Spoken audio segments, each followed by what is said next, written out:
Welcome, Vols and Lady Vols, to Power Tea Talk. From the Cathedral of Neyland Stadium to the fanatical landscape of college sports, we're breaking down the plays, the players, and the pride of the Southland. I'm Daniel, your host, here with my comrade and co-host, Zack. Grab your orange and white. Let's run through the tea. It's time to give our all for Tennessee. This is Power Tea Talk.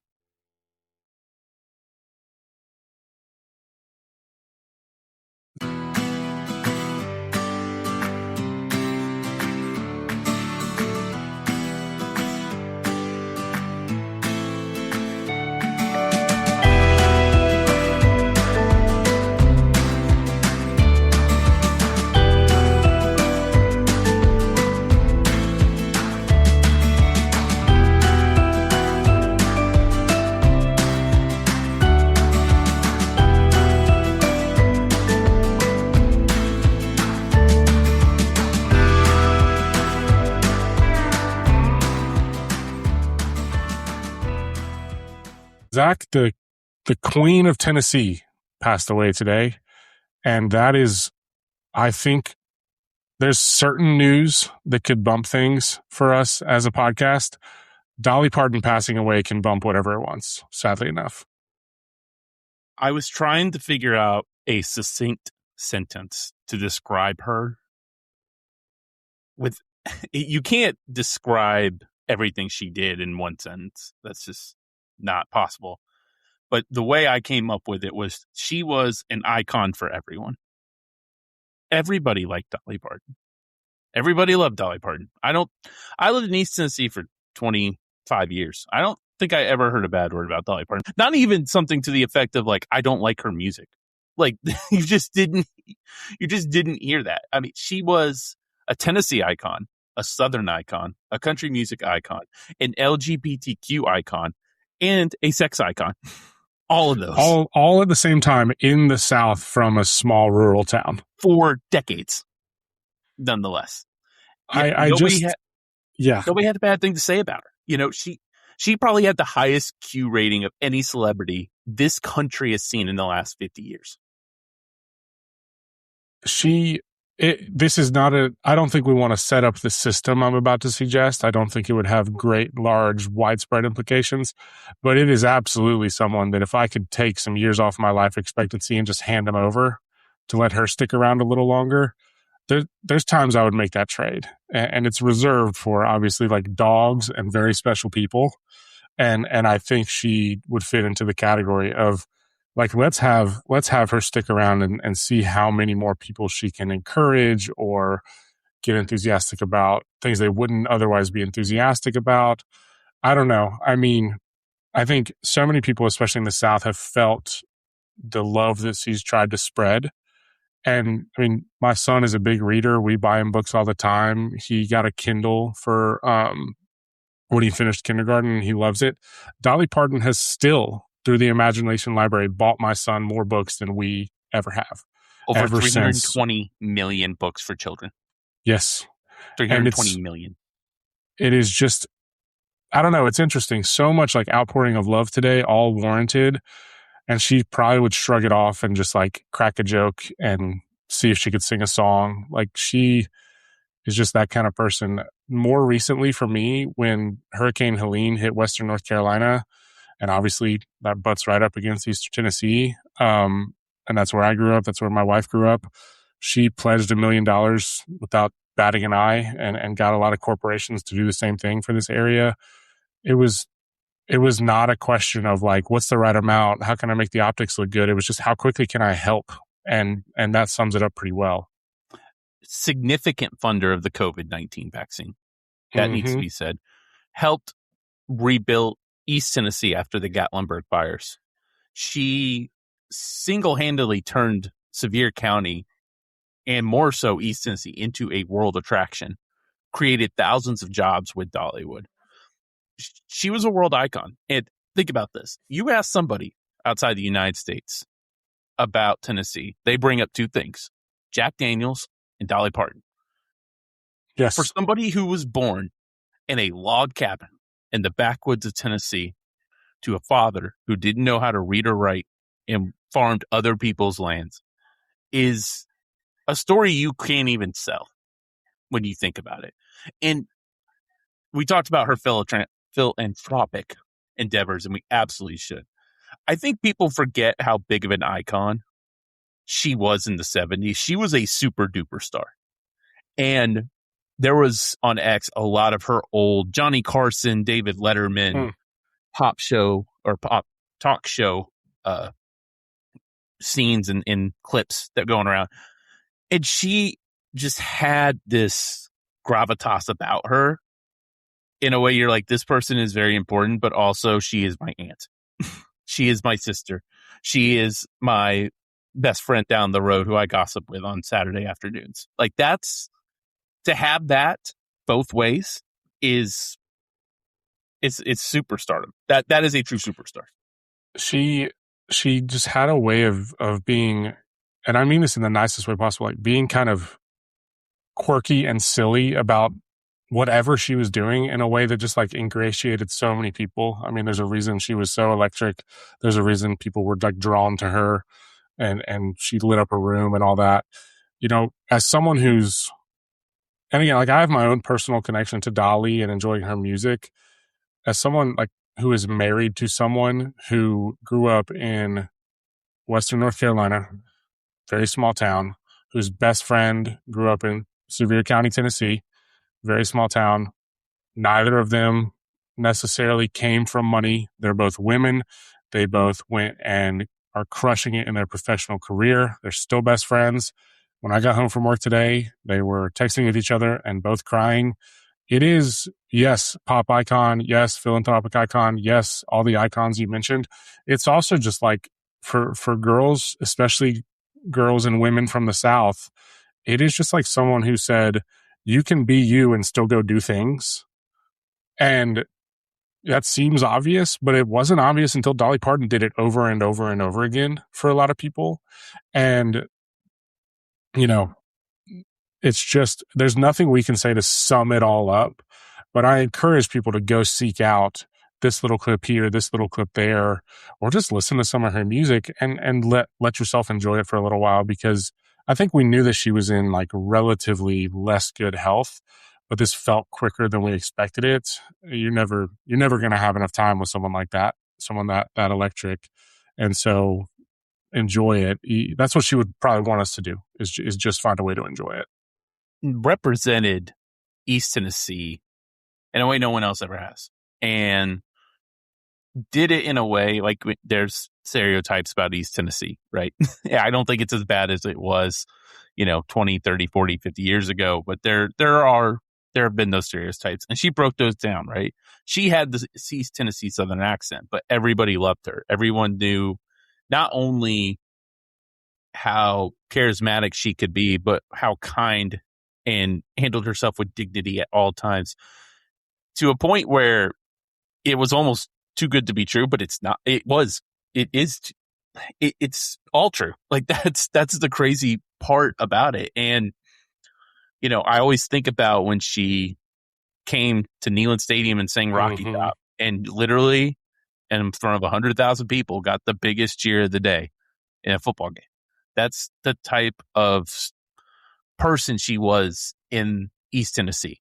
And I mean, she's the most famous East Tennessean, I think, by no pun intended, a country mile. And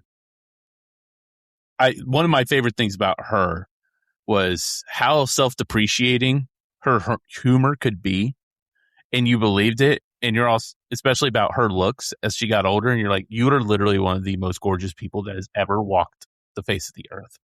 And you still believed her because she just had that humble way about her that was so that you just drawn to her instantly. Like I said, she was everyone's aunt is probably the best way you could put it. And this is a very sad day for the state of Tennessee. Not just nationally, but for the state specifically, East Tennessee, it's a very sad loss. Very rarely do you get a representative like that. Like you might have a celebrity from your hometown, from your region and maybe they even go out and do good, but there are very few instances of someone going out and doing that much good for that long. I'm reminded of two quotes that come to mind. The first, and I'll give a nod to, it makes me think of my wife. The most beautiful sound in the world is the voice of an educated Southern woman. thank you, Dolly, for just increasing the amount of that in the world. Yes. I can't thank you enough. And I know you know what I mean, Zach. Mm-hmm. And then the second is like, I feel like the phrase salt of the earth, like someone came up with that when thinking about Dolly Parton and probably tried to make it better and more accurate and just gave up because you can't really get to what you're actually trying to describe with her. And here's this is probably the most important part. It didn't matter what color your skin is, what race you identified as, what sexual identity you identify as, what politics you identify as. Literally, Dolly Parton was for everyone because she had such grace and humility, and she let you know what her thoughts were, but she never used the words right, left, blue, red, Democrat, Republican. Right? That's the beauty of Dolly Parton. She told you what her thoughts were and how she viewed the world, but she never used those words. So that way to make you feel inclusive without judging you. She loved to say she just didn't want to judge people. And for someone to have that and be from East Tennessee really means a lot to me personally. I consider myself an East Tennessean, even though I was born in North Carolina and I moved there when I was 7. I lived there 25 years. I am an East Tennessean. To have her the biggest representative of that area be that type of person, you don't get that. And I guess for people, I guess nobody in New York City or Chicago listens to this podcast, LA, you get people from those areas all the time, right? Plenty of great people have come from those places. To have a person like her who was world renowned from East Tennessee, I don't know if we're ever going to get that again. Her entire career feels like a magic trick. I'm sure it did the whole time, but especially now looking back. Yeah. If she did not exist like, and you tried to tell the story, nobody would buy it. Everyone said that's too unreal. Yeah. And I will say, I don't know. I mean, I have no idea what the implications of the process would be here. I think it would be wonderful if the team could do something where, like, to circle back to Tennessee football, and I know they're going to honor her every way they can. If possible, something like a butterfly sticker on the helmet or a patch, like whatever combination of things are possible, I think it'd be a pretty awesome thing. Like usually that's reserved for old coaches or Hall of Fame coaches, like people who pass. I don't know that there's a better candidate for something like that to have a place with an emblem on the jersey for the season or on the field. Again, who knows? I think it'd be awesome if they could find a way to do something like that. I'm not going to be pissed off if they don't, but it'd be really cool to see. The world shines a little less today without Dolly Parton. And I hope Tennessee football does do the proper. She deserves it. The whole, they're already. I mean, think about this. She was never a politician. She never fought in a war or anything like that. And we're putting the flag at half mast for her for a week, and everyone was like universal thumbs up. And she was a pop culture icon. I mean, that's insane, and no one has a problem with it. That's crazy. Yeah, I mean, again, there's nothing we can say to sum it up. But if people are sad out there, I'm with you. It sucks.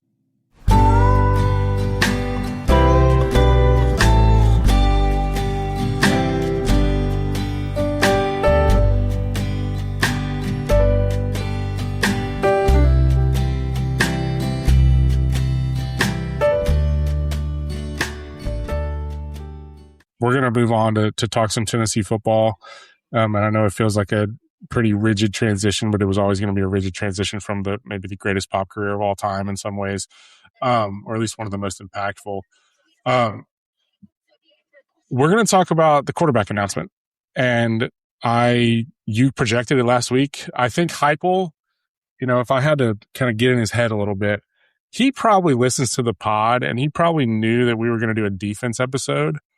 And being the coach that he is was probably like, I'm going to give them some offense news before we get to this defense stuff. They have to talk offense first. And he found a way to get us to do it because he announced Faizon as the starting quarterback, QB1, kind of without a doubt, heading into week 1 Furman, and I imagine well beyond that as well.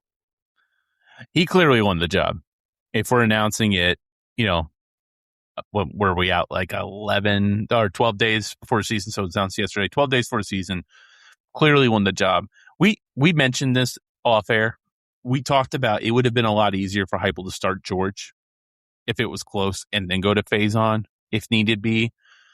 The fact that Heupel went to him this early and to start shows he was ready to take snaps day one, game one. I think I'm glad Furman's first. I will say that if going into Georgia Tech would have probably been a different type of situation, but I believe in Heupel. You know, other than the Joe Milton bet, he really hasn't been wrong about quarterbacks, and that was corrected. You know, I know Nico didn't work out, but like Nico was the best option in 24, so I don't have any issue with it. I'm really excited because I think we know these guys don't get touched during fall camp. Probably hit Faizon's best attribute is going to be his ability to avoid sacks and create something out of nothing. He probably hasn't had much of an opportunity to show that, but he still won the job. And I think that's very, very important to remember that we might even see more of that. And I also think it's insane. He's the first SEC true freshman to start. Do you know who? Did you see my notes? No, I have not looked at your notes. And I was actually thinking about this the other day, and I was doing something else, and I didn't have time to do the digging. I mean, I'm sure my guess would even be... I don't think I have a guess off the top of my head. Nobody's coming to mind. He's the first one this decade, believe it or not. It's Bo Nix. Bo Nix in 2019 was the last true freshman quarterback to start in an opener for an SEC team. So, like, you think about all the great quarterbacks that have come through the SEC, transfers or non-transfers. This kid has an incredible amount of talent. And look, it might take a year and a half, right? It might not click till game 6 of 2027. But even though I think this team would be a little better if they had Josh Hoover or Sam Levitt or a non-gambling Brandon Sorsby, I'm more excited to see what Brandon can do and potentially going into 2027. I'm more excited for 2027 and 2026 right now, which is probably not how I should view it. But I just thinking about what this offense could be with him after 12 games with his physical talents. It's so exciting. I think so. There were, like we talked about, you mentioned this. I think there were 3 ways to do this if you wanted to like bide him some time. You got Furman, Georgia Tech, Kennesaw State, Texas. See how that goes for George, and then kind of be ready to pull the ripcord if you need to switch before Auburn. But you got some extra practice for the Kennesaw State week. Maybe it starts to move a little more even, and then let him take his licks at Texas, and then you try to regroup against Auburn. You can also let George kind of run out the clock on the season a little bit, go all the way up to the bye, take the bye on Halloween, and then he gets Kentucky at home, and then he goes to Texas A&M and LSU and Vandy, and like give him just that runway to like, hey, positive vibes for the next season. I don't think Faizon gave him a choice. I think and we've seen some reporting to the fact that he hasn't left campus since spring break. He is dedicated to this. He didn't expect it to be handed to him. He went and earned it, and that's exactly what you want to hear in this situation. This is not a 2010 situation where Matt Sims famously got the nod at quarterback and Dooley did that specifically so Tyler Bray wouldn't get killed because they did not have a good team around him. Or even, I would say 2014, where I think Dobbs probably should have started over Worley earlier in the year. They tried the redshirt Dobbs, didn't work out because Worley got hurt, blah, blah, blah. Those were not good football teams. We talked last week about this offense. Like, we think this could be Heupel's best collection of offensive line, wide receiver, and running back since he's been at Tennessee. He's going to have playmakers around him. He's got 2 excellent wide receivers. He has an all-SEC potential running back. This is a top 4 offensive line in the conference. And, of course, he has maybe the best offensive play caller in college football. That also helps. This is a great situation for him. I wish the defense was better. I wish I had more confidence in the defense. We'll get there. But for a true freshman quarterback, I think this is about as well as you can ask for outside of like being the Ohio State quarterback, right? Or being the Oregon quarterback. If he's got the mental fortitude and he improves, he will succeed. He's going to put up numbers this year. I'm starting to talk myself into stuff that I shouldn't be talking myself into. And I'm gonna reserve it for when we talk about the schedule and things like that and kind of see if I can come back down to earth a little bit on this. But yeah, I'm starting to let myself dream on, the best case scenario, which you should never do. But there's a part of me that's starting to, in silly ways, The one note I want to make, and this is not to give him an extra runway, it's not to give him a pass. He went and earned the job, and it's like, here you go, buddy, it's yours. And I think he relishes in that. The comparison I've seen the most over the past week, because they were announced around the same time, is him versus Keelan Russell. And like, we're setting up for an amazing matchup if they're both playing at that time and they're both playing well. Like, there's all sorts of reasons I understand the comparison. But Keelan's a redshirt freshman and has been on campus for a year, has been in DeBoer's system for a year. Of course, I'm going to say, let's line him up and let's go take him out. But I think those are so different now, especially with someone like DeBoer, who's such a good play caller. It's just a different thing. And so this is just kind of setting everyone's brain, not setting low expectations, but just setting everyone's brain. This is the one note I'll make.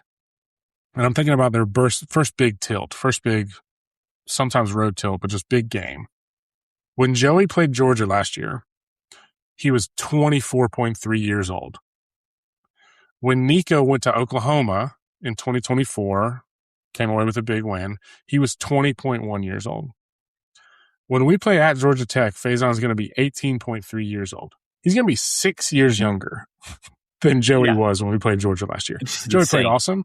That's what I want. I want production no matter what. I'm not going to be sitting here saying, oh, well, if he were 20.25, he would be playing better. Like, I'm not even trying to frame it that way, but I am the combination of the comparison to Keelan and the comparison to other young quarterbacks we've had.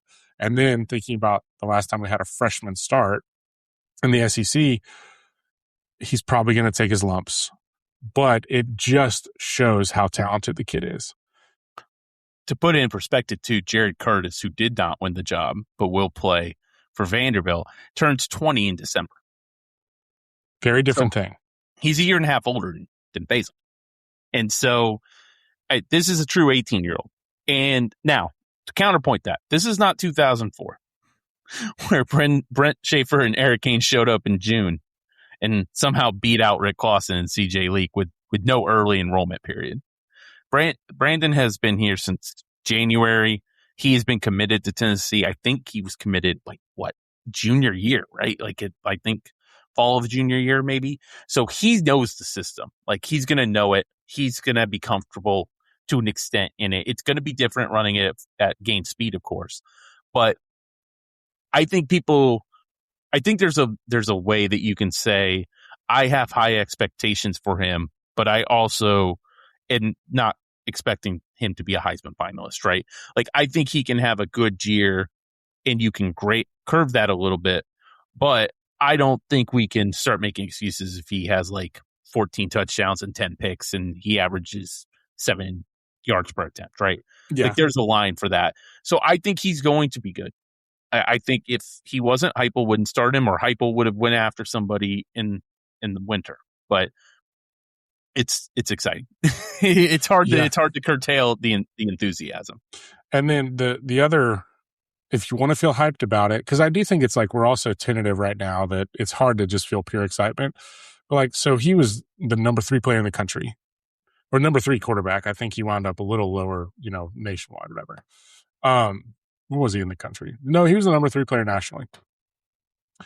The 2 ahead of him were Jared Curtis and Kayshawn Henderson. They were quarterbacks, and we know Heupel picks his quarterback early. Faizon, clearly they're jiving a little bit, and he's a bigger dude, and he is from North Carolina, and we love recruiting there. For as far as Heupel's concerned, he got the number 1 player in the country, I have a feeling.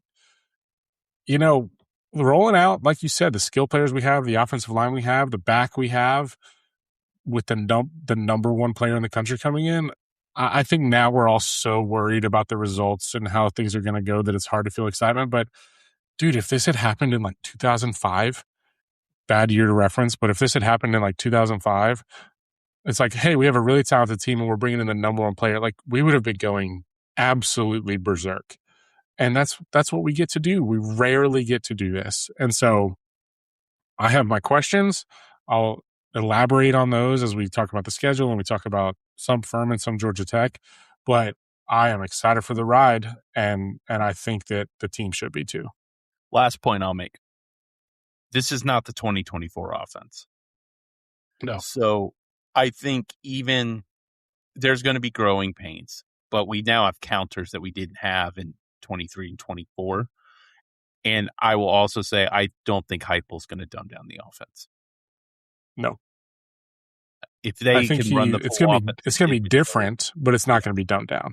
No, they ran a full offense with Joey getting there in May of last year. So I think this is I don't think Heupel's going to take anything off. Maybe he says I'm going to throw it like 3% less or something like that just because of our run game. And I've got this ultra talented athlete at quarterback. There's going to be adjustments, but this will be the full offense as well. We're going to do a quick segment here, and it doesn't have to be lengthy, but it's kind of to hold ourselves accountable a little bit as both football fans, as like co-hosts of a podcast, as guys who like to analyze the game, but also just guys who watch a ton of football every weekend, specifically college football a lot of times. We're going to make some 2026 college football season, new seasons, new years resolutions. And we each have like roughly 4. We'll kind of see what else gets discussed as we go. I will let you kick it off. You can say your first resolution. You can explain your logic behind it. I'll take over from there, and we'll just go back and forth. These are things we are saying out loud to try and hold ourselves to. And I certainly think that's what motivated mine, at least. My first one, no complaining about conference title games and the amount of teams in the playoff. More football games equal good. I like the last point there. I'm allowed to complain about the committee, but my goal is to not bitch about the 12-team playoff and conference title games and everything. We could do that in the off season, but moving forward, this more football games is good. This is better than the 2003 system, the 2004 system. So that's going to be my first one. We'll take the big teams squaring up and deal with the silliness after the season. The number one for me, and this is hard for me, is no complaining about the officials. You're a better man than I am. This is going to be very difficult for me. And genuinely, I want the audience and Zack, and I've already told my wife to hold me accountable for this. She laughed pretty heartily in my face when I said it.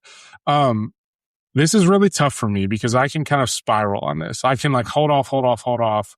And then when something does happen related to that, I talk about it for the rest of the game. This comes from 2 places for me. One, I think back to when I was an athlete 75 years ago. And I also think back to like how athletes, even at the college level, talk about this stuff. Yes, we can gripe with the officials, but if it was a hold, it was a hold. There's really nothing you can do about it. And it doesn't really help from a mindset. Even as a fan, it doesn't really help me think about the next play. Number 2, I have a 6-year-old, soon to be 7-year-old. He loves football. He loves sports in general. The negative energy on a team, especially even of young players, that comes from thinking about the officials instead of thinking about the game is palpable. And like I am guilty of that sometimes. And so, again, I might have my thoughts, but I'm not letting that guide what I say or how I interact with the game because there's not really any returns on it. It doesn't change anything. It pisses me off. I just make myself more mad. And so, yeah, I'm not complaining about the officials this season. That's a good one.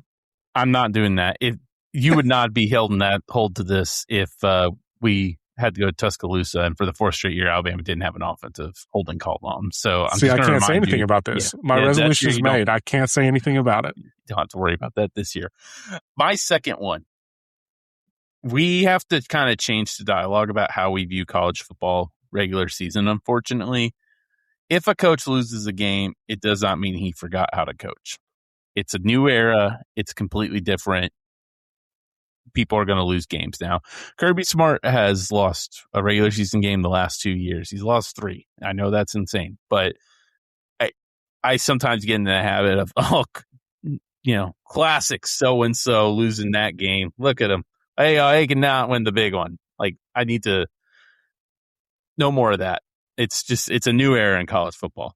People are Is there a name that motivated this for you? Was it Kirby or was it something else? We had a discussion off air about Ryan Day, believe it or not. And like, I was looking at Ryan Day's numbers and I was like, oh my God, it's crazy. So much. So I was like thinking that was maybe more the motivation was that conversation with with Ryan Day and Dan Lanning's another one. Like Dan Lanning is the name that came up for me. he's done a great job. He's not like lost a game he shouldn't have lost.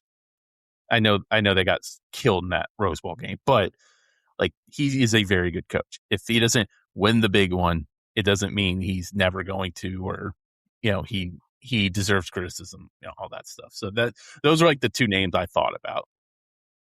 I like that one. It's decent advice. Like there's two teams playing and one is going to lose.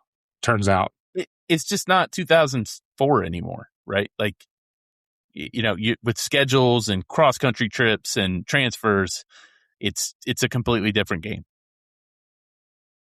And I think to make your point really quick, we don't do that with NFL coaches. Like if they flub up, if they make a big mistake or something, we'll definitely think about it more.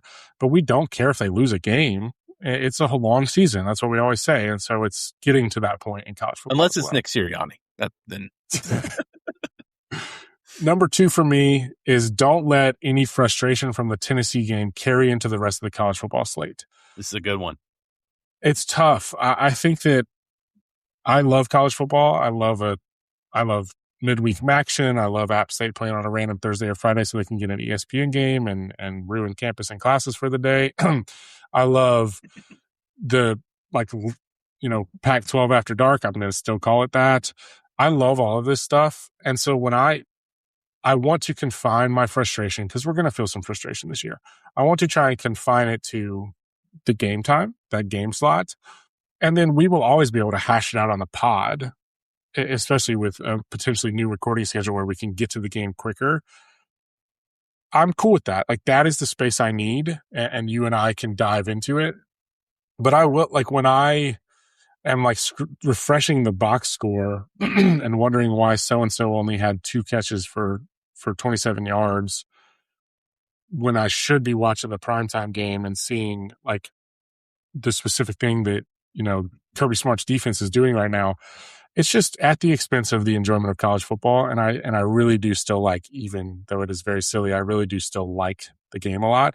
And there are times even where I'm still thinking about the Tennessee game when it's like a Monday or a Sunday NFL slate that I really like. And so I'm totally allowed to feel frustrated, but I'm going to try to just confine it to when the coaches shake hands after the game, and the record is the record at that point, and we'll get into it on the pod.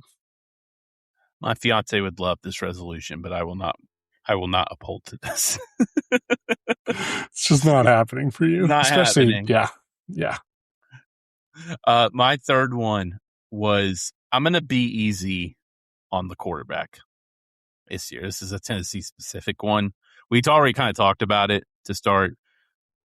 And I said I expect good production, but at the same time, a misread, hold the ball too long, things like that. I'm going to be easy on the quarterback this year. I think after what I've seen, from 23 and 24, it's okay for a freshman to make some of those mistakes and just let him breathe. Yeah, we're going to try not to play gotcha on the back end of a guy who's still developing. I have a third one written down, but I'm going to actually pause and shift to one other one. I'm going to jump to my fourth one, and then you can do your fourth one. I'm going to say, and this is pod specific, but also just the way I watch the game, bring more X's and O's to note taking in discussion, even if I'm wrong on some of those technical spots. And I'm going to be. Like, I was not reared as a college football coach. I was not reared as a high school football coach. It's not my expertise.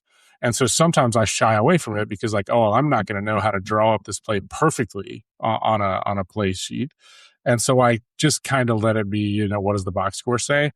I'm resolving to try to avoid that this year. And that will probably mean stepping in it a time or two on the pod. I imagine there will be some times where you correct me.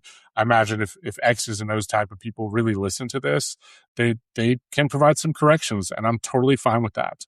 But we notice enough stuff that even if we don't have the perfect language to talk about it, talking about it badly will get us to a new level of understanding about Heupel's scheme or Knowles' scheme, etc. Whereas if we just shy away from it, and I'm talking about me specifically, if I just shy away from it all year, then I won't learn that thing about Knowles' scheme or why the safeties rolled or why the pressure looked like that. And so I'm going to try to approach my notes and approach some of the podcasts from that a little bit more, even if I inevitably step in it a little bit and, call the defensive tackle the Mike linebacker or something. I think this is a great team to do that for, with Josh Heupel and Jim Knowles as well. Yeah. Not to take away from Ryan Day, who I just talked about. I don't know how much X's and O's you can sometimes take away from those Ohio State games with the amount of talent they have. But with Heupel and Knowles, I think that's a great point to make. These are two excellent X's and O's coaches that we can learn from. My pod, I want to provide more in-depth knowledge of stats and why they're important. I gave a lot of stats last year, and I think that's good. I think most of our listeners understand the basics, but when I'm talking about a preview or something, okay, why is this stat important? Here's how this will affect the game. Incorporate that more, I think, will be a nice way to improve the podcast on my end. I love that. We both love stats. And so any way that we can kind of ramp that up in terms of how it relates to what we see on the field, I welcome it. And I think we can do a good job with it. My last one, this is a shout out to my wife. I asked her if she had any resolutions. She loves college football as well. She's not really going to be watching like the USC 10 p.m. game, but she'll sit next to me while I watch it and fall asleep. And that's completely fine. I asked her, like, just pause and think about what you would want to do. And I was like, it can be anything, Tennessee or not Tennessee, whatever. She, and I mean this, racked her brain and said, the only thing I can think of is that I want to continue to hate Shane Beamer. That's a good one. It was great. And I said, do you want me to add any others? Like, do you feel like there are others percolating there? And she was like, honestly, I can't think of anything else, but I want to do that more. That's a good one. If my fiance was on the podcast and has a resolution for me, it would probably be when you tell the dog, give me 1 minute, it is 1 minute, not 10 minutes while you're watching the game. Yeah. we're all guilty of it. Yeah, we're all guilty of that. So. My dad used to say it was 1 minute of football time, not regular time. Right. Yeah, exactly. The clock stops. Well, not anymore after first down, but God, yeah. Still, yeah. So there are resolutions. We'll see how well we stick to them. I actually think I will to a couple of them. And so hold us accountable for that as well. Week 1, I'm going to analyze the officials in the Furman game. So try to hold me accountable if I do that. It can't be worse than, what was the game? It was Austin Peay in 23. Oh, man. I can't talk about this. I can't. They called like 25 penalties. I'm like, what are we doing? It's Austin Peay. I'll say this. Actually, those sloppy non-big games from Heupel occasionally, I really hope we don't have one of those early. I want to make one other point because this got talked about. ESPN2 had Brentwood Academy versus Baylor. Really good game. 3 Tennessee commits were on there. I've never seen an officiating crew. It's like they took bets to see how much TV time they could get. There were at least 20 flags in the first half. It was brutal. I was imagine going to those games normally, and then there's probably TV delays and those delays, and how long that took for a Friday night football game. It was so bad that my fiance was like, "You're really complaining about officiating in a high school football game." And then at halftime, it was so bad. She was like, "You cannot watch high school football anymore. This is brutal." And I said, "You know what? Fair." I said, no more. That was my resolution. No more high school football games this fall. Hey, there you go. That's going to save you from violating the officials one.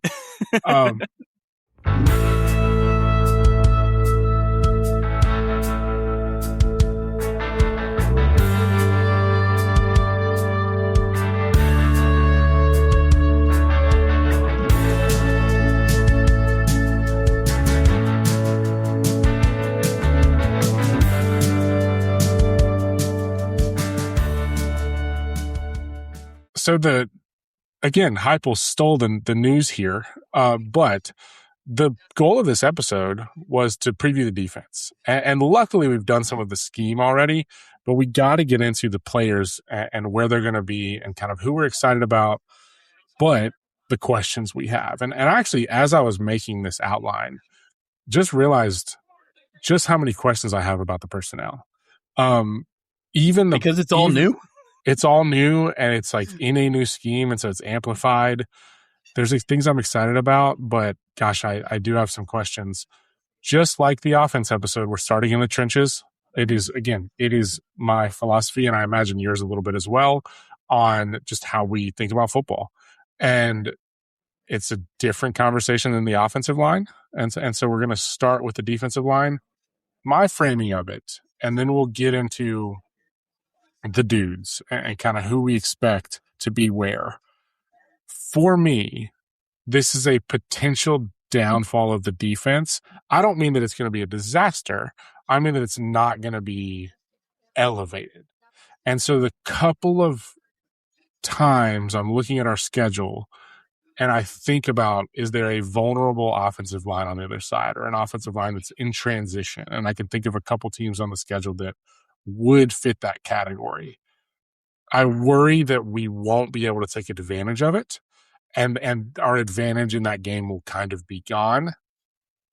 We can talk about that more, kind of map out who we've got running out there, and then your thoughts on the scheme and the fit. I want to divide this into two sections, if I may, Hmm. because I like our defensive tackle group. I think there's promise there. I feel the defensive end or the edge group is the weak link on this team overall. Even if Chaz Coleman was healthy and thriving, I would have major doubts about the viability of this group. Is Tyree Weathersby good? I don't know. We're 4 years into the experiment. I can't really tell you if he is or not. Jordan Norman was not a full-time starter at Tulane. Like he popped, he produced. He only played 447 snaps last year. Marion Dye and Christian Gass. I mean, I liked Marion Dye against East Tennessee State. Like he had UAB, I think he had a nice play. Like I don't remember seeing Christian Gass at all. None of the freshman edge players were top 200 consensus players, like overall. So it's not like there's a 5-star you're kind of hoping or banging your hat on. Like Carson Gentle, it might be the fifth defensive end. He played offense like 18 months ago. I just think this group's really lacking. Like if you were to give me one group on this entire team, I believe in the quarterback more than this group. Like you're really, really hoping that Tyree Weathersby and Jordan Norman had one of the greatest summers we've seen this decade from Tennessee players. It's pretty bleak, in my opinion. The thing I hate the most, and I don't think we're going to be bad this year, but I'm thinking back to times that Tennessee football was not very good. Some of those seasons sucked, and there are really a lot of parts you could point to that sucked. The worst parts of those games were when we just couldn't stop the run or set an edge no matter what. Like you just repeatedly would get moved off the ball or you just see like a defensive end try to set an edge, fail to set an edge, and then be chasing a running back, and there'd be a 6-yard gain at least. I have a name in my head right now, and I'm just not going to say it. Those are really tough. And I just worry that the couple of times that we run into a talented team that doesn't have as good of an offensive line as us, because not many are gonna, that is just going to let us down a little bit. Now, if Gardner and Knowles can have this team fitting runs, I will be the first to notice it and the first to applaud, because that alone could be so much different than last year that it actually lets the D-line be okay. The defense didn't fit a run last year. They haven't fit a run since 2024. And so if that can happen, then the relatively less talent can hold up better. But these games are grueling, man. These teams are going to run the ball until you make them not run the ball. And that could happen against us a couple times this year. People are going to play keep away. Well, I think the defensive tackle group can be really good. I think Xavier Gilliam's got a chance to be the best player on this defense. He had really good numbers at Penn State. The PFF numbers really liked him. Gardner and Knowles both praised him throughout the offseason. They've talked about him specifically in fall camp. And David Hobbs has been good. He just hasn't been healthy. Like, that's the big thing. If Hobbs is healthy, maybe Derek Owings magic, keeps him on the field. I actually like the group, and I've seen Nathan Robinson like be effective at times. There's some Isaiah depth there. Campbell. Yeah, Isaiah Campbell and Ethan Utley had some moments last year as true freshmen.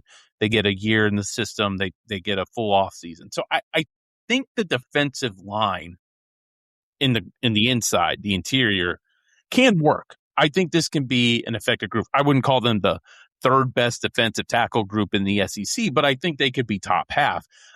And I think with Knowles and Garner, I think the defensive ends might be able to hold their own against the run. Like Marion Dye has great size. Weathersby has good size.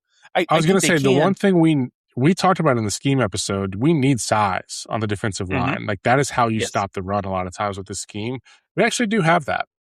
Right. I just cannot imagine they're getting pressure with 4 against good teams. Like I hope Gilliam can do that, but like Hobbs has been a run stuffer, right? Like Weathersby has had a couple of moments here and there. I know Norman's got some bend, but I just with 4 against like Texas, I just don't see it unless I'm misinterpreting some talent. I don't know. Compared to this 2024 group, it's like night and day. And they don't even have like an Omari Thomas or a Bryson Eason who can just like eat space in the pocket to help draw in, blocks. Like they don't even have that. Thinking about the one thing I settle on, the only thing that has this not driving me more crazy is I go back to like, there's really no way we can be worse than last year on this stuff. That's also true. Like, I don't know. Not that that's a good place to be. I don't like being there, but I don't think you have the numbers right in front of you, and I don't have a quick way to get them. But like, did we stop the run at all last year? We were bottom, like we were in the hundreds. Yeah, and so it's like, okay, so doing a bad job could put us at 79. Yeah, and maybe just the scheme. Like we know that Knowles really values gap integrity, and God bless, well, maybe not after his offseason. James Pierce was an awesome pass rusher at Tennessee, right? But like there were times like he did not play his gap the way he needed to in the run. You saw that a little bit with the defensive tackles in past years. I'm hoping just better gap integrity, more aggressiveness from the linebackers, and produce better run. Like if you told me Tennessee was 60th in run defense, I totally can buy that. As I've stated, I don't know where the juice is coming from pass rushing. Like 3rd and 8, Arch Manning in Texas, Neyland's going crazy, and like we're 5th, 5 seconds, 6 seconds. Oh my, Chris, whoever calls the game, Chris Fowler going, Arch has all day to throw. Especially when he can also run. Yes, exactly. So that is my biggest concern, just overall on the team in general. And again, maybe Jordan Norman's better than I thought. Again, he's actually size-wise slightly different, but the way he played would be really great. Like Joshua Josephs would be so nice because you just have confidence in him. Mm-hmm. And, right. and again, maybe it's just the fact that he was known and he popped a few times and we don't know these guys yet, but I do have concerns beyond that. It's not just like, oh, we got to get to know these guys. There's like you pointed right to it. There's a potential talent deficit. We have the best guys possible to make up that deficit, but can we year one? I think is the question. Like I almost wonder if they just like should take a linebacker and just put him at edge on 3rd down and just tell him to go run by the tackle. Like I almost want to play with your hair on fire. Like T-Lander, like, hey T-Lander, go line up 7 spot and just try and run past the tackle. Like I almost wonder if that's better than what they're potentially looking at here. We're going to move to the defensive backfield. We'll get to the backers after that. The defensive backfield, the big theme of when we talked about the Knowles scheme is that they are suddenly in a playmaking role after being in a don't mess up role for so long. The one question I had about scheme, and this will lead us into the conversation about the guys on the field. When we talked about the scheme, we talked so much about the safeties and so much about, and it was timed with when Farouk went down, and so we were more amplified attention on the safeties. Does this defense rely on man-to-man coverage outside, or does it rely on something else? I'm hoping you can shed some light on it. And I don't mean to blindside you, but the one thing we did not talk about at all, and we'll talk about now, is we have two good outside corners at least. And so that could be a huge positive for this defensive backfield. Yeah, they're going to play more man than I think we've seen in the past. More aggressive man, maybe is a better way to phrase it. Like Knowles is going to play bump and run. He's going to press wide receivers. He's going to try and reroute the wide receiver, something Tennessee under Tim Banks never did. Like, is there one instance other than maybe Jermod McCoy rerouting a dude? Like, it was a Jermod thing, not a scheme it was thing. Jermod only, right? And that's because he was a freak. So I think you're going to see more aggressive man. I think you're going to see more a physical play. One complaint that we've had at Tennessee in the defensive backfield with our corners is they just didn't play physical, and they're going to be asked to attack the ball more than just, play your man and let the ball fall where it may or whatever. So I think that's going to be something we're going to see more. The good news is with the transfer they brought in Lee and with Redmond, they got two dudes who I think can do it. Which real thing there on the outside.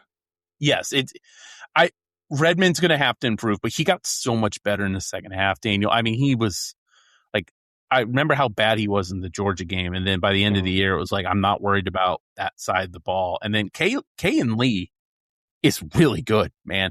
That guy had over 25 starts. He got all SEC votes. Like, he can also be a playmaker. So I'm really excited about what he can do. I don't know if he's an NFL, like day 1 or day 2 pick, probably not, but that guy's got real talent. And, Redmond just got so much better that you just wondered if the sky's the limit for him, what he can do. Now, the depth I'm worried about, especially after Richard's injury. We didn't really talk about Jadaeus Richard, the Miami transfer, being hurt. It's going to be a third corner. But if those two guys are healthy, I feel pretty confident about those spots. How long is Jadaeus Richard? What was his injury? He's don't done even for remember. The year. I think for the year.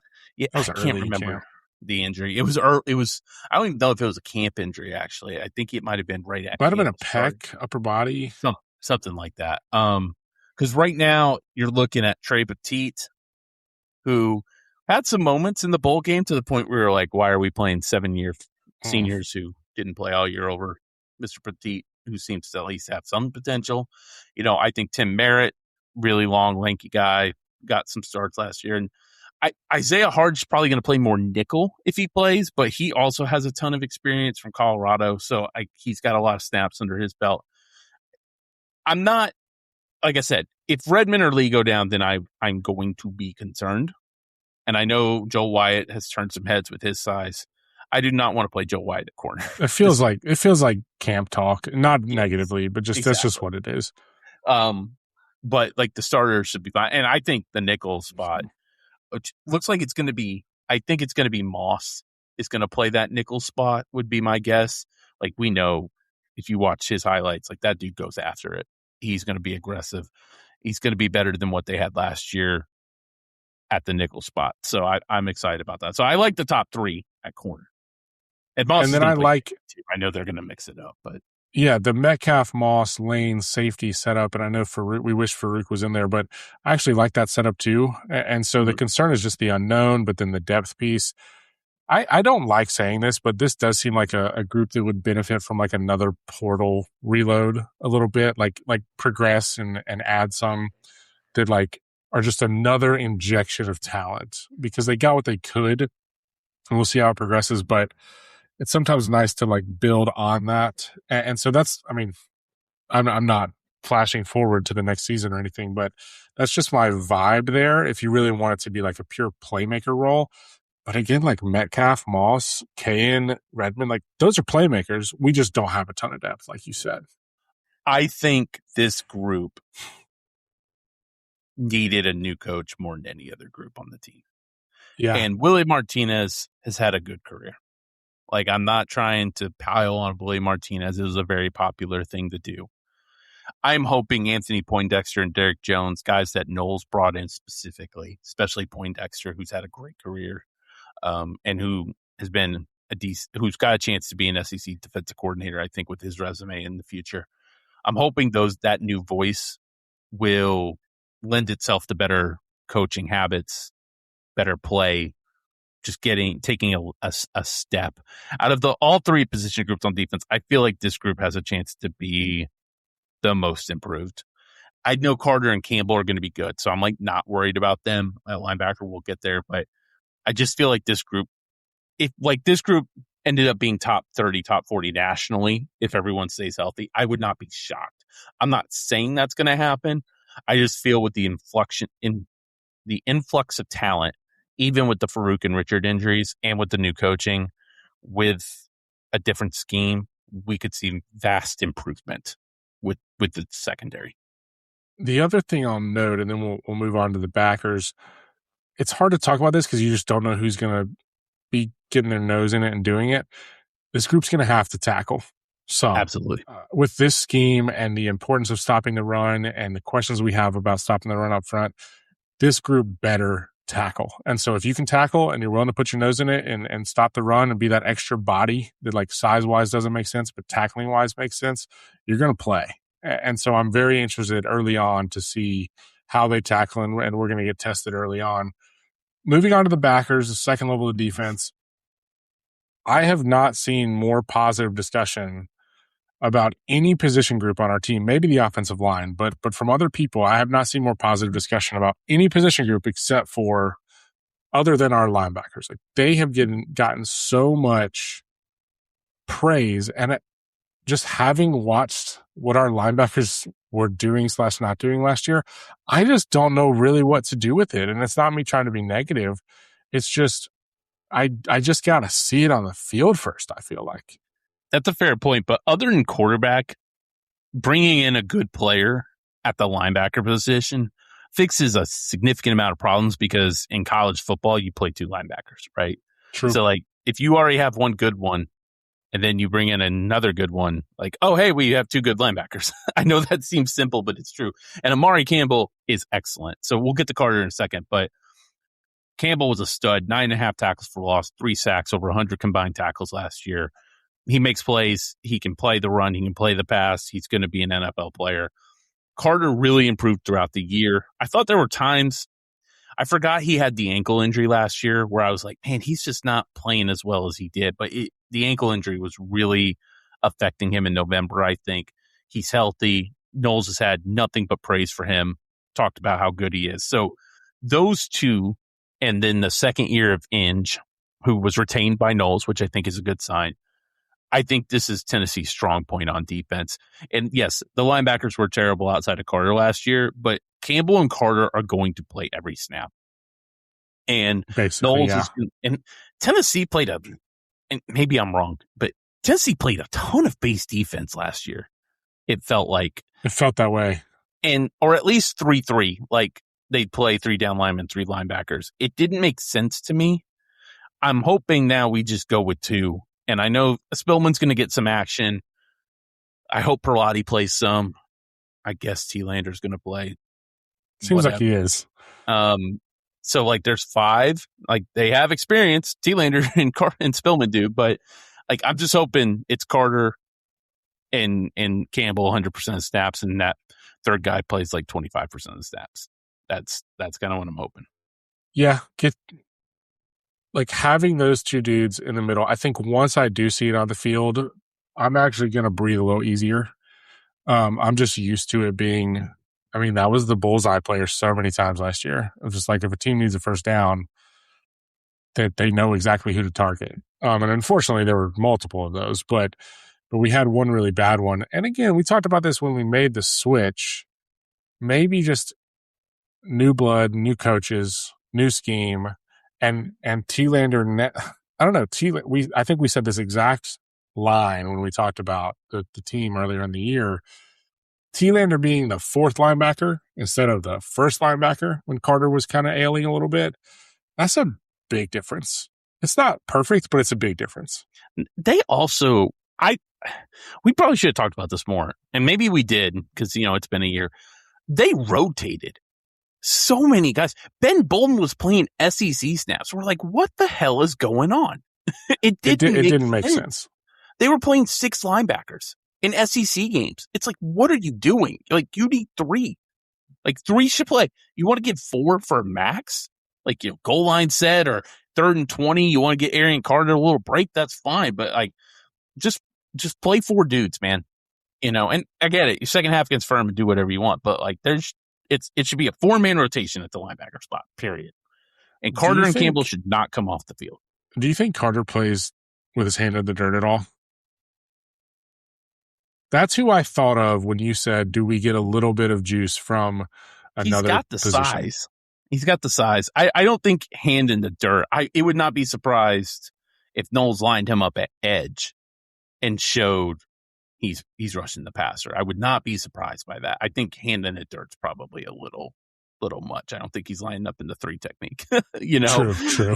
But I do expect some more blitzing from this group, like effective blitzing, not just, hey, can someone hit the A gap for me for like 3 seconds and then drop back? Yeah, I think I'm hoping Carter and Campbell moving around a little bit, and that being a way to disguise some pressure and disguise some coverage. I think I could see that again. If he does a good job of it, we're not actually going to pick up the scent on that until it's already happening. And so I don't know how much to project it. Even though he's small, because he blitzes his ass off. Like, he goes after it when they sent him on blitzes and caused some mayhem at times. So I wouldn't be surprised if they go like 3-3-5, but Spillman's a designated pass rusher, for example. Yeah, he breaks up a pass or something like that. Mm-hmm. Yes. I want to talk also about the special teams. We didn't talk about it as much in the preview last year. We also didn't talk about it as much when we were analyzing games last year, and then just bad things started to happen. We were kind of worried about it early on, and it wound up costing us some games. I think the way I think of special teams in general is typically like you don't want to think about them, and then you want to think about them as a way for young guys to flash, like a Joel Wyatt. Like, this hype from Joel Wyatt in camp is awesome, and I love it, and he's got size, and maybe he'll eventually play outside.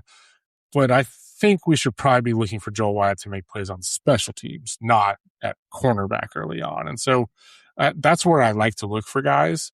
But do you anticipate the special teams being better, and maybe we don't want to set the bar that low compared to last year? They were really bad the first half last year, not just Gilbert.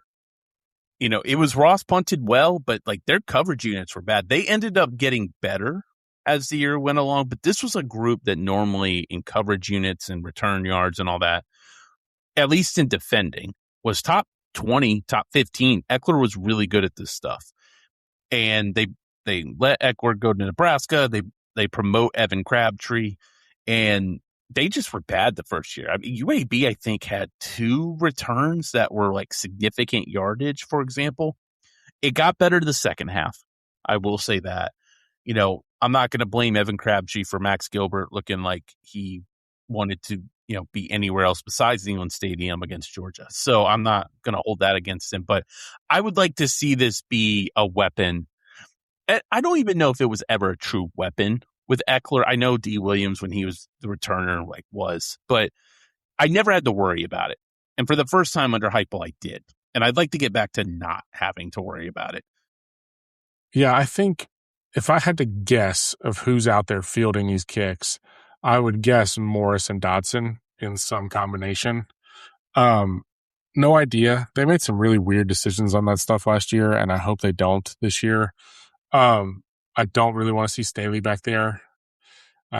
This feels like Tyree King, who's had a pretty good fall camp, as like an eventual playmaker. Mm-hmm. Because again, I'd be good with Morris too. Like, I think Morris is one, and maybe, I mean, if he needs to play an important role as a running back, maybe you don't do that, but you got to get the ball in playmakers' hands somehow. And then Dodson is experienced and popped on a play. I don't know. It's a guess, but it'll be interesting to see. Furman won't give us a really clear read on it, but like when we're on the road at Georgia Tech, who is catching a punt? What's so funny is like Dodson had that return touchdown. I thought he ran like a 4.8. Yeah, it was wild. So I mean, he seems to at least know what he's doing. That's a positive, right? I will take that. He turns out, he actually had a couple catches last year as well. So he had two kickoffs and returned one of them. Like that's a good number.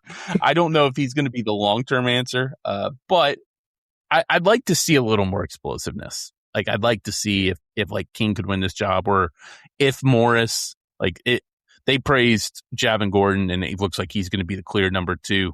I think this is a good way to get Morris on the field. And he seemed to, I think he had a couple nice punt returns. So I think that hopefully we don't have games come down to this last year or this year, but hopefully that's because we are a little more decisive in some of our wins instead of everything being a nail biter. When you actually look at the schedule, and this is preview a soon-to-be episode where we run through the schedule, but when you look at last year's schedule and you're kind of playing the like, are we better, are we worse game, there's some scary outcomes with the scary schedule this year. And so it'll be interesting to see when we walk through the schedule.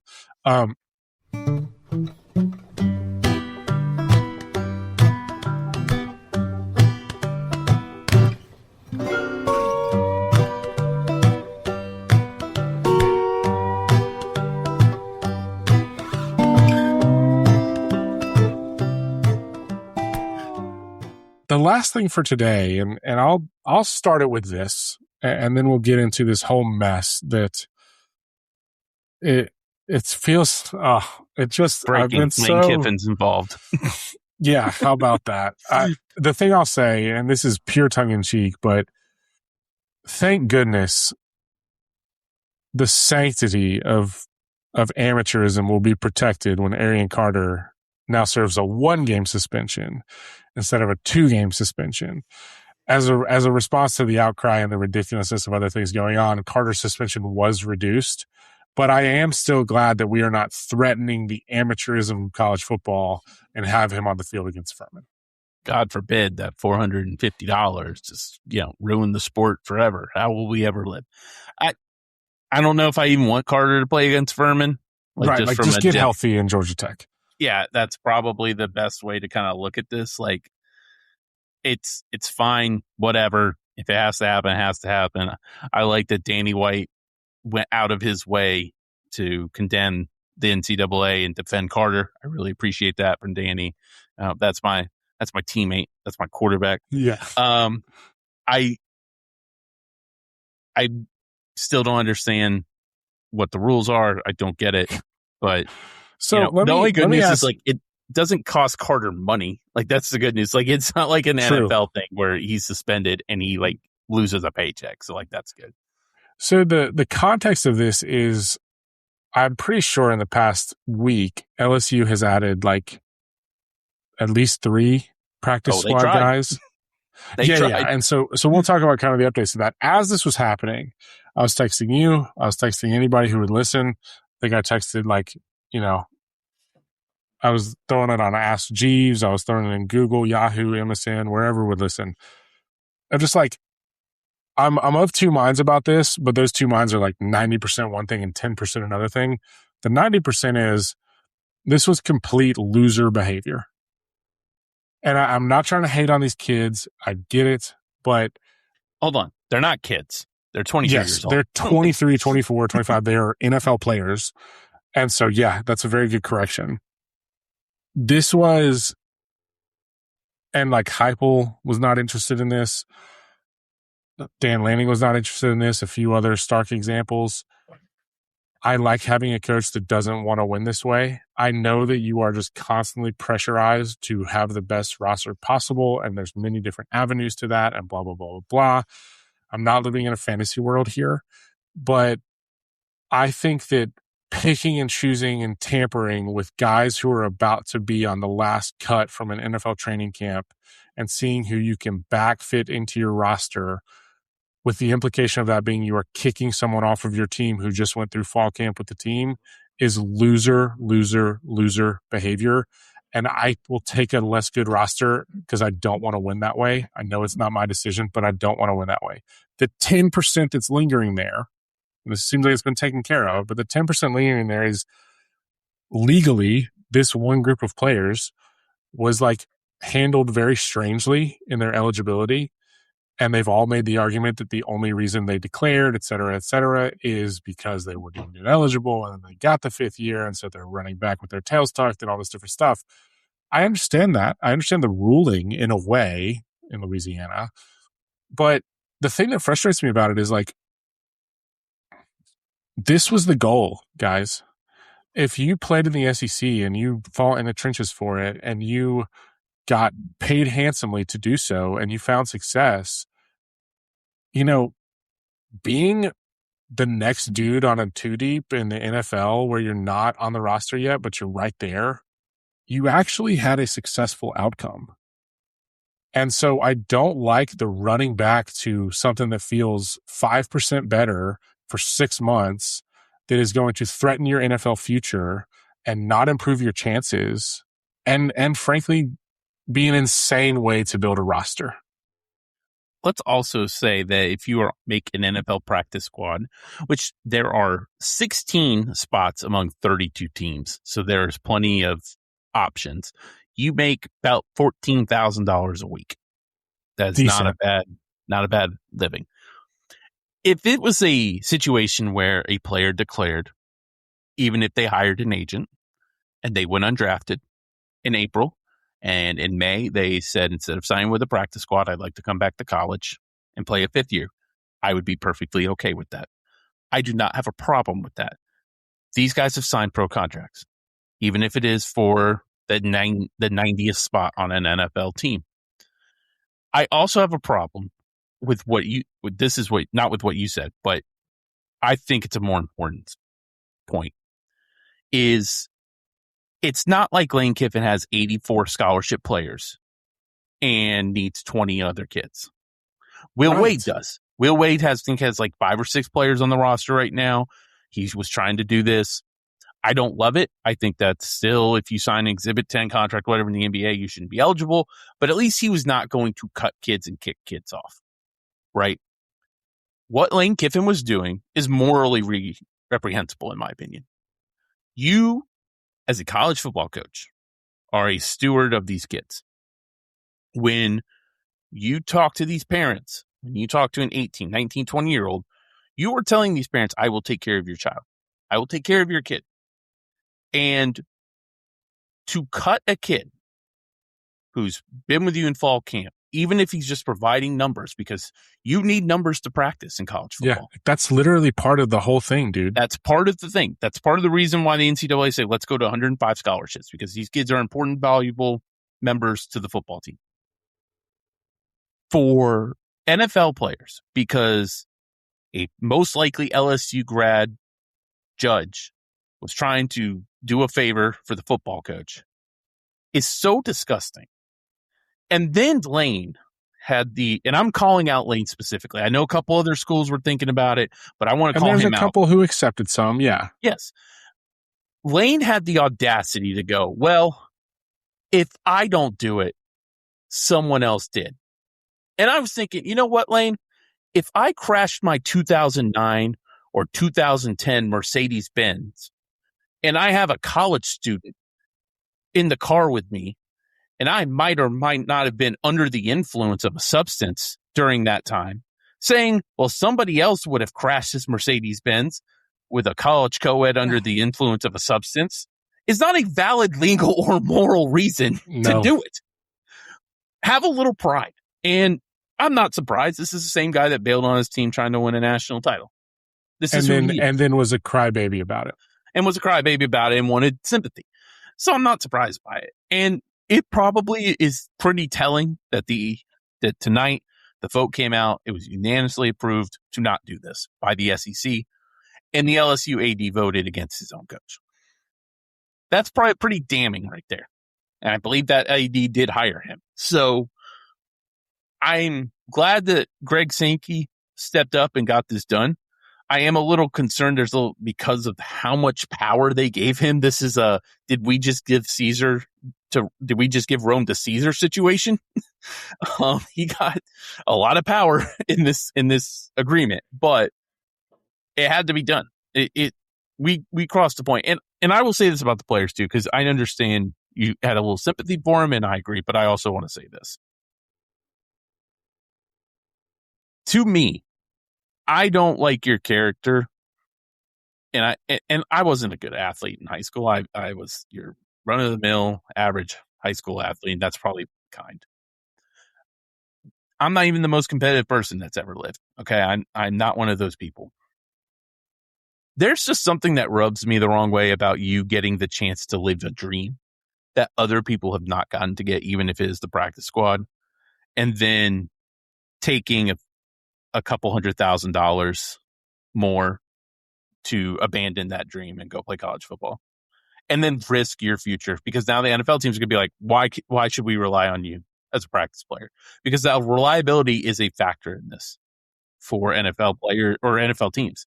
And for these particular men to bail on I think DeQuan Wright being one of them, bail on their NFL team, a week and a half before cut day to take a couple extra $100,000 when you're being paid pretty handsomely by your NFL team, I think is pretty bad as well. Yeah, I can't imagine how that plays in a locker room. I don't know. It can't play well. No, because you're just insulting the process for so many people, I feel like. And, NFL locker rooms can get over a bunch of stuff. But the idea of, like, again, you're what, 24 years old, 24 and a half, 25. And it's like, okay, I can grind away here, or I can go to something extremely comfortable and make a lot of money and maybe win. I'm not saying I don't understand the decision process. I just think that you have to pause and think about if that's how you want to do this thing. Because the veteran defensive end or edge player that is like tried to mentor you along and has said, oh my gosh, you made the practice squad. That's where I started. Keep grinding. And then you like kind of la-di-da your way to Lane Kiffin's loving arms. Whether they said it to your face or not, they think you're an idiot. Yeah. Well, and the other part of it as well, I would say, is, Lane Kiffin didn't have their backs here now because his own AD voted against them. So you ran into the arms of Lane Kiffin thinking he was going to do the right thing by you. And now you lost hundreds of thousands of dollars believing this guy, thinking because he got an injunction for 48 hours. And I think and it's going to hurt him in recruiting. It will come back. Maybe not next year. Maybe not the year after. People will remember this. And those players know who's going to get cut. And they're going to tell their high school coaches. And they're going to tell their family. And it's going to come back to bite him. This was a very poor decision on his part. And I am glad that Greg Sankey, for once, did the right thing. Proactively did the right thing. The other version of this would have been Sankey saying something in December, the week leading up to the SEC championship game, which has been his MO. Yes. And so I'm actually very surprised. I was not ready to analyze it this way because I'm so surprised they did something. But I will tell you this, and this is, people can call me a whiner for this. I would have enjoyed the college football season less if I had to think about how to root for or against these dudes all year long. And had to think about like the legalese that allowed them to come back and contribute. I just would have really had a hard time. And I'm not really one that roots against people except for, really big exceptions for like Alabama. But I typically am like, all right, let's see how they play. But I would have felt nasty about it every single week. It was like with the Bediako situation where I'm like, what are we doing? What's the point? Is it like, so with that, from Sankey, is it like officially official that Pyburn and others just simply, they're not playing college football? There's no backdoor here. Not in the SEC. So I will go ahead and this was reported by actually the SEC released a statement that they put a ban on professional players to train college, which also includes basketball.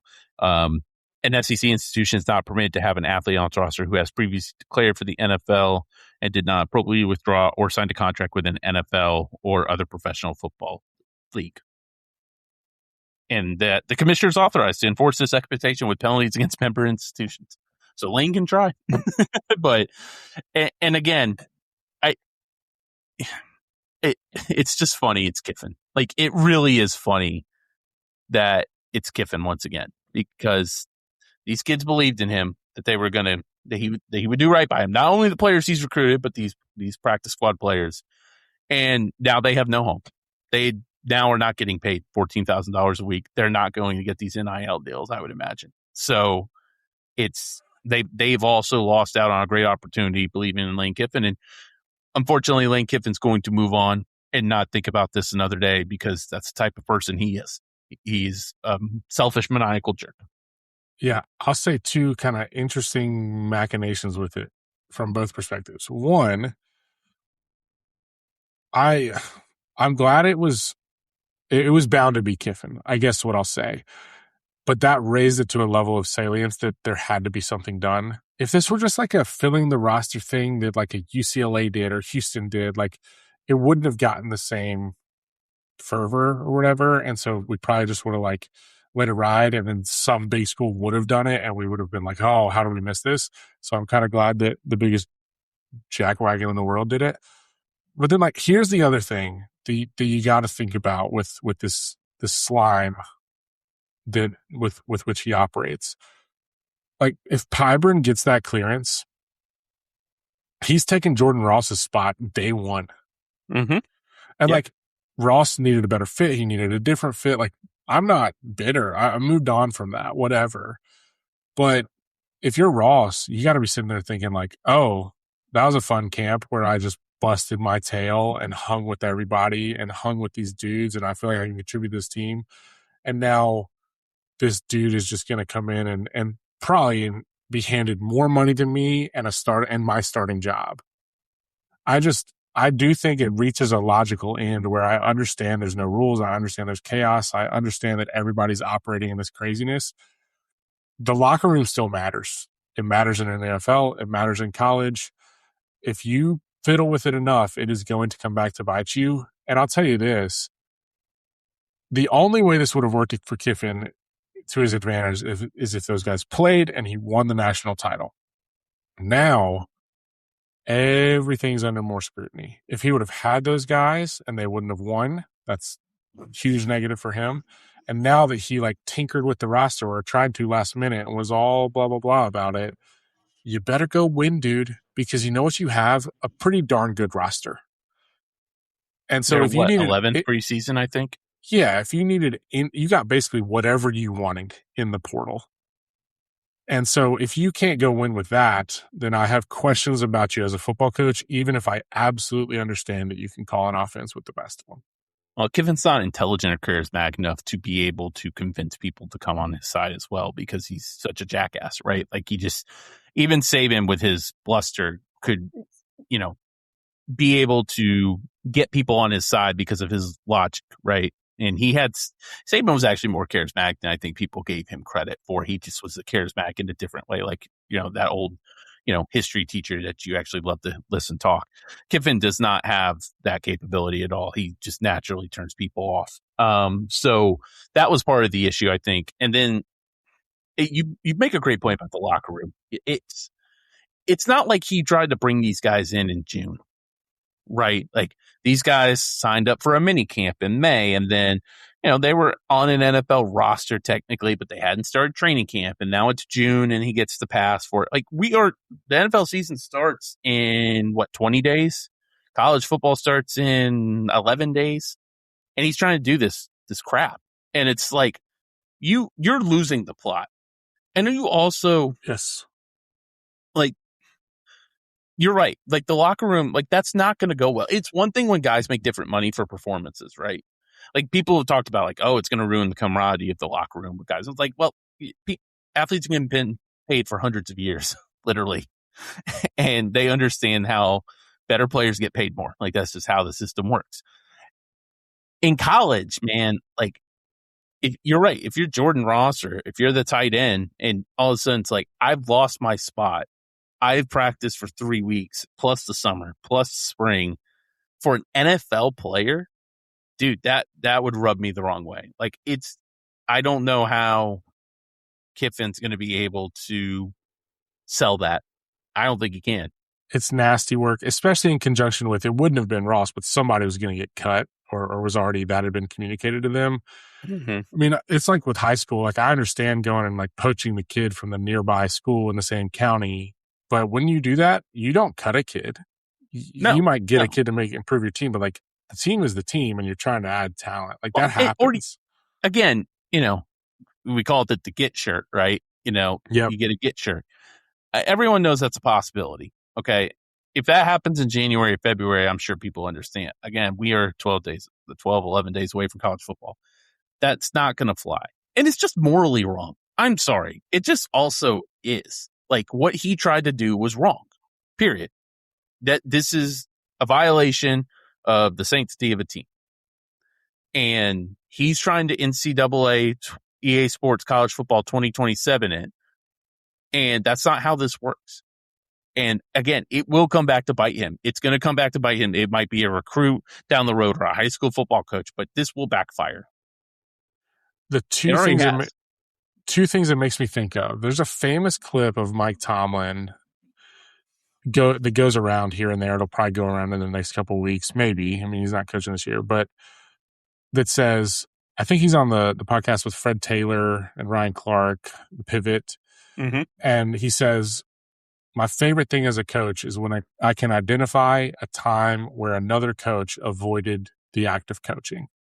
As in, someone comes in and they can't figure something out, but it's just technique. It's just a coaching thing. And he relishes those opportunities to say, oh man, we can get you there. All this is coaching. That's what I love to do. How wonderful. Lane Kiffin was trying to build a roster that allowed him to stop coaching and stop doing the coaching. And so it's like, good luck with that. Again, he has had success before. I get it.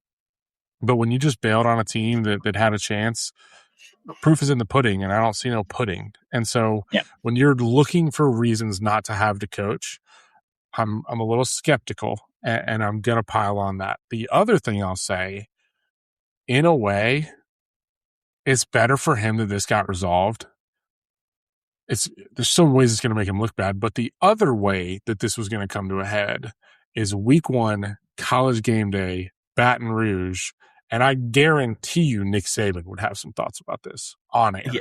Oh, absolutely. Nick's not Lane's biggest fan anyway. So, especially after the Ole Miss situation where Nick I was trying to give him advice through the air, personal advice, and Lane just ignored it. But yeah, I got to give credit to Greg Sankey, which feels weird to say. It's hard to say. Good job taking care of this now.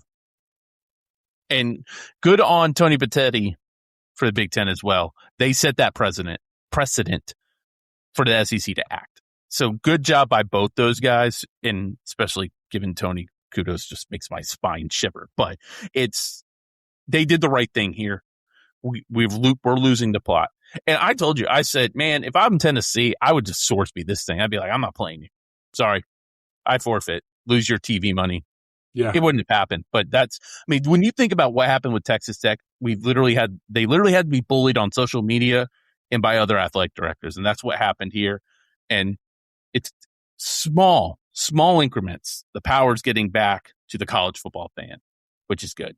I'm not saying we're going to fix our conferences next year, but we'll fix that's some 2 wins for college football fans because we just, to put it bluntly, bullied the shit out of people to do the right thing. I'll also say this, like, I think all this silliness helped, but like the number of people like a David Pollock and others who were like, are we serious with Eric Carter right now? Like that also moved that. And again, I think that has a small part, yes. With all of that said, thank goodness we're protecting the amateurism for that Furman game, because that was really going to weigh heavy on my heart if we didn't protect that. We're going to talk about how that moved the line by 25 points in that Furman game next week. So next week, I think I have the schedule right in my head. Next week we are in schedule preview mode. Is that true? We are. Daniel, we made it. We got college football games this weekend. We got college football games. We got week 0 games that we can talk ourselves into. Some fun ones. Some legit fun ones. We're going to talk about if anything interesting pops up there. We're going to try and find some sicko games to give y'all some hints about.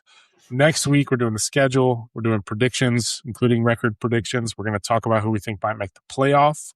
And then we're heading into Furman. We're not going to learn a ton, and we know that, but we have an interesting way to analyze that game and look forward to Georgia Tech. I'm just excited to see if Bill Belichick's girlfriend has a passport. Is she old enough to get a passport? I think it's important. I assume she is.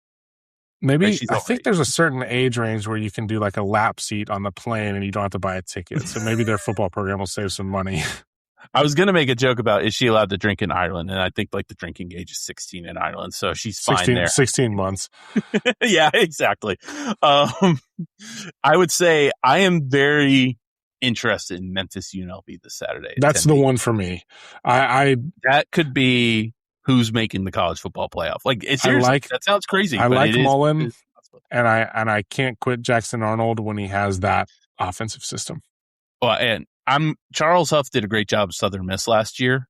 He took the Memphis job. I'm really curious to see. Memphis has kind of earned, rightfully so, as a successful Group of 5 school, no matter the coach. So I'm really curious how Huff does in week one. Mullen did a great job with UNLV last year. Like he probably should have been national coach, but I shouldn't say that. He should have been runner-up to national coach of the year with what he did with that UNLV squad last year. He did a fantastic job. So I'm really excited about week 0. A couple interesting games. Virginia, NC State's playing an ACC game at 3:30. Why? Who knows? It's just Dave Doran, baby. Dave Doran, third longest tenured coach in college football right now. So very excited. I'm just glad football's back, Dana. You get North Dakota State's first game as a big boy too.